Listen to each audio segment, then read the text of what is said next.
I recorded a bunch of old headstones and the general eerie vibe of the cemetery at night. I didn't see Mike and Ryan anymore, so I started to go look for them, still recording. I looked at my phone screen and froze. There was a woman, dressed in a white gown or dress I want to say, with long, gray-looking hair. She was looking down at the ground. I looked up from my phone screen to look at her in person, but she was gone. I started to back away.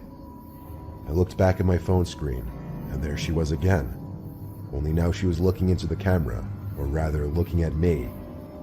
I looked up from the phone again and could not see her once more, so I looked back down at the screen again, and there I could see her moving closer to me. I started to scream for Mike and Ryan as I sprinted away from that spot. I couldn't see their lights anywhere, and they weren't answering my screams. I had a feeling they were going to try to scare me, so I ran back for the fence of the cemetery to hop it and get out. I made it to Ryan's car and texted the two of them saying they need to get out of the cemetery now. They met me at the car minutes later.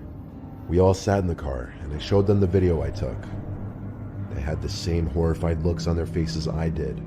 Now that I was actually watching the whole video, I could see the moment the woman slowly lifted her head from looking at the ground to looking at me, and then she starts to move towards me. We could only see her moving for like a second or two before I start screaming in the video and running away. But the way she was moving, we could see no leg movement. It almost seemed as though she were floating to me. I have that video saved on my old iPhone 4S, but the stupid thing won't turn on. It gets stuck at the Apple logo. I don't want to reset that phone until I can get that video off of it somehow. My friends firmly believe the woman in the video was a real, living person who also happened to be in the cemetery that night. But me, having been the one to actually find her, and only being able to see her on my phone screen, well, let's just say I was never a believer in the paranormal until that night.